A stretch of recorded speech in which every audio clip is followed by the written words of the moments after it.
अस्सलाम वालेकुम गाइस, क्या हाल है? उम्मीद करता हूँ आप लोग खैरियत से होंगे और मेरी पिछली वीडियोस आपको अच्छी लगी होंगी। काइंडली मेरी इस वीडियो पे लाइक ज़रूर कीजिएगा और सब्सक्राइब लाज़मी किया करें। आपका एक सब्सक्राइब मेरा हौसला मज़ीद बढ़ाता है। Thank you. चलते हैं आज के अपने टॉपिक और अपनी स्टोरी की तरफ।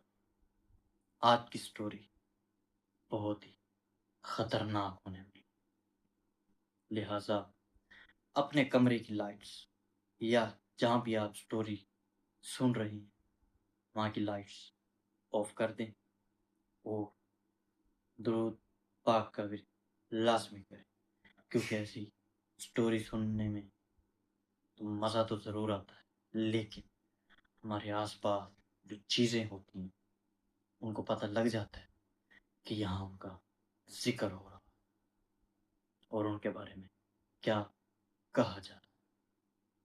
जी हाँ, स्टोरी कुछ यूँ है। स्टोरी क्या, हाँ, ये एक सच्चा वाक़या, सच्ची कहानी है, जो कि मोहम्मद इस्माइल ने हमें भेजी है लाहौर से। जी हाँ, स्टोरी कुछ यूँ है कि आज से कई साल पहले 1947 जब कत्लेआम हुआ, उस दौरान लाहौर की एक फैमिली जिसमें 3 बच्चे, 2 उनके माँ-बाप, 1 उनका दादा, उनको उनके घर की छत से उल्टा लटकवाकर और उनके घर समेत उनको ज़िंदा जला दिया गया। जी हाँ, उनको ज़िंदा जला दिया गया। अब हम चलते हैं साल 1994 में। 1994 में एक लड़का है, यंग लड़का है 22-23 साल का, जो कि एक मैगज़ीन की कंपनी में काम करता है। रियान मैगज़ीन में एक फ़ोटोग्राफ़र के तौर पर काम करता है। ज़ाहिर-सी बात है, अब सोशल मीडिया का दौर है, लेकिन 1994 में सोशल मीडिया का दौर नहीं था। उस दौरान नॉवेल्स, मैगज़ीन्स और अखबारात का दौर था। रियान, जो कि पेशे से एक मैगज़ीन का फ़ोटोग्राफ़र था, उसे इस हवेली का पता लगता है कि जिस हवेली में उन 6 के 6 लोगों को ज़िंदा जला दिया गया। अब रियान और 1947 का आपस में क्या ताल्लुक है, आपको अभी पता लग जाए। जी हाँ, 1947 में जो इंसान, जो बंदा लीड कर रहा था उस भीड़ को, जिस भीड़ ने उन 6 के 6 लोगों को छत से उल्टा लटकाकर जला दिया, रियान का दादा उस भीड़ को लीड कर रहा। जी हाँ, और उसके कई साल के बाद उसका पोता रियान अपनी मैगज़ीन की कुछ तस्वीर के लिए दोबारा उस हवेली में जाने का फैसला करता है। रियान, जो कि उसका पोता था, दोबारा वहाँ जाने का फैसला करता है। कहाँ? जहाँ उसके दादे ने 6 के 6 लोगों की फैमिली को उल्टा लटकवाकर ज़िंदा जला दिया। रियान अपने कैमरे की बैटरी फुल करता है और वहाँ जाने का इरादा करता है। रियान ने सुन रखा था और आस-पास के मोहल्ले के लोगों का भी यही कहना था कि जिस रात को फुल मून नाइट, यानी कि जिस रात को फुल चाँद होता है, उस रात को वहाँ से अजीब-अजीब हरकतें होती हैं उस हवेली में और कई किस्म की डरावनी आवाज़ें आती। जी हाँ, कई किस्म की डरावनी आवाज़ें आती। खैर, रियान भी अपना फैसला यही करता है कि वो भी फुल मून नाइट को उस हवेली में जाएगा। रेहान क्या जानता था कि वो उस गलती का बदला देने जा रहा है, जो उसने कभी की ही नहीं थी। खैर, फुल मून नाइट आती है और रेहान अपना कैमरा उठाता है जिसकी बैटरी फुल होती है और उस हवेली की तरफ चल पड़ता है। चलते-चलते रेयान आखिरकार उस हवेली के सामने जा पहुँचता है। रेयान वहाँ जाकर क्या देखता है? रेयान वहाँ जाकर देखता है कि वो हवेली बिल्कुल जलकर खंडर बन चुकी थी। लकड़ी की जो चीज़ें थी वो राख बन चुकी थी और जो कंक्रीट था वो काला पड़ चुका था। ओवरऑल वो एक खंडर का नक्शा पेश कर रही थी। खैर, रेयान ने अंदर जाने का फैसला किया क्योंकि उसको अपनी मैगज़ीन के लिए कुछ पिक्चर्स लेनी थी। रेयान ने दरवाज़ा खोला और उस हवेली के अंदर चला गया। अब मेंशनिंग अगेन कहाँ गया? जहाँ उसके दादे ने 6 लोगों की फैमिली को ज़िंदा जला दिया था। जी, रेयान जैसे ही अंदर दाखिल हुआ, उसको एक अजीब-सी सनसनाहट और ठंड महसूस हुई। बाहर गर्मी थी, अंदर आते ही एकदम से टेम्परेचर बिल्कुल गिर गया। ये बात एक खंडहर हवेली की हो रही, जहाँ टेम्परेचर बिल्कुल माइनस में जैसे चला गया हो, फुल ठंड। जैसे रेयान एक बर्फबारी वाली जगह पे आ गया। रेयान हैरान हुआ कि आखिर ये क्या है? खैर, रेयान ने इस चीज़ को इग्नोर किया और अपना कैमरा उठाया और फ्लैशलाइट ऑन की। रेयान ने अपने कैमरे से पहली तस्वीर क्लिक की। तस्वीर में उसको क्या नज़र? तस्वीर में उसको नज़र आया, जैसे उसने आँख लगा के फ्लैश मारा, उसको एक वाइट कपड़ों में लिपटा इंसान नज़र आया, जिसकी स्किन जली हुई। रेयान ने एकदम से झटका खाकर पीछे हुआ। रेयान तब तक पसीने से शराबोर हो चुका था। खैर, रेयान ने किसी न किसी तरह से खुद को सँभाला। रेयान ने समझा, हो सकता है ये मेरा वहम हो। रेयान ने दूसरी तरफ मुँह किया ताकि तस्वीर ले सके। उस दौरान रेयान उस जगह की तस्वीर ले रहा था जहाँ से वो दाखिल हुआ। हुँ, लेकिन रेयान क्या देखता है कि जिस दरवाज़े से वो दाखिल हुआ, वो दरवाज़ा गायब हो चुका था। जी हाँ, वो दरवाज़ा गायब हो चुका था। 1 मिनट के लिए रेयान सहम जाता।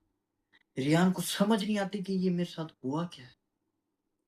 रेयान मज़ीद दोबारा गौर से देखता है कन्फर्म करने के लिए। कैमरे का फ्लैश ऑन करता है, दरवाज़ा वाक़ई गायब था। इतने में रेयान का जो कैमरा था, उसकी फ्लैशलाइट ब्लिंक करने लगती है, यानी कि जलती है, बुझती है, जलती है, बुझती है।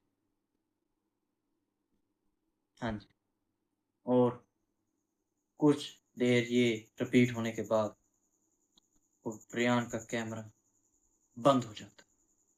जी हाँ, यह वही कैमरा था जिसकी बैटरी रेयान ने अपने हाथों से फुल की और इधर आने की तैयारी की। कैमरा अपने आप बंद हो जाता है। अब रेयान अकेला और उसके साथ सिर्फ़ और सिर्फ़ उसकी तन्हाई। यहाँ तक रेयान को समझ तो आ गई थी कि उसके साथ अब तक हुआ क्या है और आगे होने क्या वाला है। रेयान ने उल्टे पाँव भागने की कोशिश की। दरवाज़ा बंद था। रेयान ने जब इधर-उधर भागने की कोशिश की तो एकदम से उसका पाँव किसी ने पकड़ लिया, जकड़ लिया और जकड़ा ही नहीं, इतनी मज़बूती से जकड़ा कि रेयान को ये समझ आ गया कि वो किसी इंसान का हाथ नहीं है। और जहाँ से रियान का पाँव पकड़ा गया था, जहाँ से रियान का पाँव पकड़ा गया था, वहाँ उसको जलन महसूस हो रही थी। ऐसा लग रहा था वहाँ से उसकी वो स्किन, वो जगह जल रही है और स्किन जलने की स्मेल भी रियान को आ रही। रियान को समझ आ चुकी थी कि वो यहाँ अकेला नहीं। इतने में रियान क्या देखता है कि 5 लोग, जिसमें से उस 3 साल की बच्ची के माँ-बाप, उसका दादा, उसके 2 बहन-भाई। रिमेंबर, यहाँ वो बच्ची नहीं है 3 साल की। उसके 2 बहन-भाई, उसके माँ-बाप और उसका दादा अचानक से नमूदार हो जाते। उनकी शक्लें जली हुई, काली पड़ चुकी थी। बिल्कुल उनके मुँह ऐसे, और वो यूँ-यूँ करते उसकी तरफ बढ़ रहे, पाँचों के पाँचों। और सिर्फ़ और सिर्फ़ एक ही लफ्ज़ दोहरा रहे, "रियान, तुम आ गए? तुम आ गए रियान? क्या तुम आ गए?" इतने में रियान दोबारा से दौड़ लगाता है, लेकिन इस दफ़ा वो उस हवेली के दूसरे दरवाज़े की तरफ दौड़ लगाता है, जो दरवाज़ा हवेली के बैकयार्ड में खुलता था। बैकयार्ड में एक कुआँ था। रियान भागता हुआ कुएँ की तरफ भागा और वहाँ जाकर छुप गया। इतने में रियान को पीछे से एक और आवाज़ आती। वो आवाज़ किसी और की नहीं थी। वो आवाज़ उस 3 साला बच्ची की थी। वो दूर से चाँदनी रात में चल कर आ रही थी। रियान क्या देखता है? वो 3 साल की बच्ची, उसके पाँव उल्टे थे। जी हाँ, पाँव उल्टे, जली हुई स्किन, और वो रियान की तरफ बढ़ रही और सिर्फ़ एक जुमला दोहरा रही, "रियान, तुम आ गए? तुम्हारा ही इंतज़ार था।" इतने में बाकी पाँचों मेंबर्स, जो फैमिली के मेंबर्स थे, यानी कि उस 3 साल की बच्ची का दादा, माँ-बाप, 2 बहन-भाई, वो भी वहाँ आ जाते और 6 के 6 लोग उसकी तरफ बढ़ने लगते। अचानक से उसका दादा पीछे से आकर रेहान को यहाँ से हाथ, उसके कंधे पर हाथ रखता है। रेहान का कंधा जलने लग जाता है। ओह! रेहान को बार-बार सब यही कह रहे थे, "रेहान, क्या तुम आ गए? रेहान, तुम आ गए?" और यहाँ पर हाथ रख के रेहान का जब बिल्कुल वो एंड हो गया था रेहान का, रेहान चीखें मार रहा था। चीखें क्या मार रहा था, उसके हलक से आवाज़ ही नहीं निकल रही थी। वो बच्ची का दादा, जो कि जला हुआ, ज़ाहिर-सी बात है, भूत था, रेहान से कहता है, "तुम्हारी ये 3 साल की बच्ची है, हमें बदला चाहिए। उसको यहीं पर लाकर हमारे सामने जलाओ, वरना तुम्हारी फैमिली में से कोई भी नहीं बचेगा।" ये कहना ही था कि रेहान की आँख एकदम से खुल जाती है। रेहान क्या देखता है? वो तो अपने घर सोया हुआ, वो अपने घर सोया हुआ। उसको फ़ील क्या होता है कि उसने एक ख्वाब देखा, लेकिन ख्वाब नहीं, वो ख्वाब नहीं था। रेहान देखता है जहाँ से उसके कंधे को पकड़ा गया था, वो जगह उसकी जली हुई। जहाँ से उसका पाँव जकड़ा गया था, वो जगह भी उसकी जली हुई। ओह! एक और ट्विस्ट, रेहान की बेटी जो 3 साल की थी, वो रेहान से आकर क्या कहती है? रेहान से आकर कहती है, "पापा, रात जो आंटी"। जी हाँ, नोट अगेन। "पापा, रात जो आंटी आपको छोड़ने आई थी, वो हमें कह रही थी कि अगली चांदनी रात तक रियान ने हमारा काम ना किया तो उसका अंजाम बहुत ही बुरा हो। अगली चांदनी रात में 1 महीना बाकी था और रियान की फैमिली में उसकी बेटी, उसकी वाइफ, उसकी माँ, उसका बाप, उसका एक और 1 साल का बेटा, वो खुद और उसकी दादी, ये सब मौजूद थे। रियान क्या करे? अगर इस वीडियो पर मुझे 50 कमेंट आ गए तो मैं आगे की स्टोरी दोबारा बताऊंगा कि आखिर रियान क्या करे। अल्लाह हाफ़िज़।